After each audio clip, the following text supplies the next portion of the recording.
Well, Don, welcome to Steeltown in round 2 of the playoffs. The Pittsburgh Penguins and the Ottawa Senators taking on each other. Don, the Senators dropped a 4-1 decision last night here at the Consol Energy Center. I'm concerned because I didn't see anything that led me to believe the Senators can win this series. That's funny, too, because I think the opposite. I think that they did a pretty good job with Sidney Crosby. They contained him. He didn't get a point. Malkin, I read in the Pittsburgh papers today about how great he was. He was all right, tap-in goal. I mean, to me, their big stars didn't take away the game. Ottawa had some chances. I thought that Thomas Vokoun got really lucky.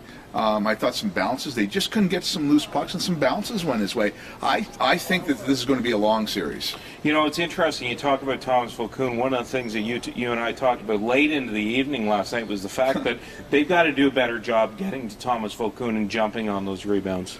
Well, yeah, and you know, it's funny because of their goaltending situation. The goaltending situation from both teams, you've got Craig Anderson, who I think is playing very well in the playoffs, and you've got Thomas Vokoun and Marc-Andre Fleury, both who've struggled. Vokoun's numbers are okay, but you know, he lets some terrible rebounds. Oh, you're right. They've got to get to those loose pucks. That's a pretty big Pittsburgh defense back there. And the Penguins defense did a great job of keeping them away from the loose pucks last night. The other thing you have to talk about is Craig Anderson. He took a lot of the blame for what happened in that game.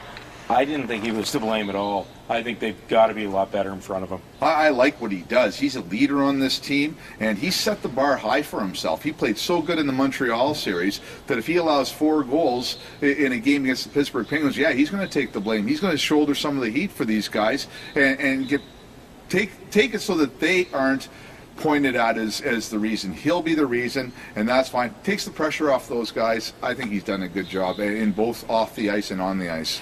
One last thing that was a topic of discussion today was the status of Jason Spezza. He remains in Ottawa.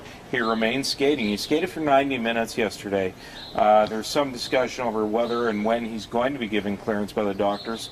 Do you expect to see him in the series? I know I do. I don't discount the fact that he could be parachuted into Pittsburgh tomorrow or Friday night. I still am unconvinced that he couldn't make a comeback. He couldn't. He's skating. He's battling. He's with Luke Richardson and the Black Aces back at Scotiabank Place.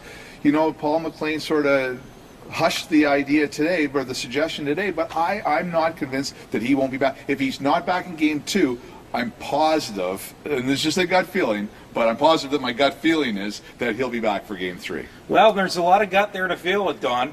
For OttawaSun.com, I'm Bruce Garriock and Don Brennan here in Pittsburgh.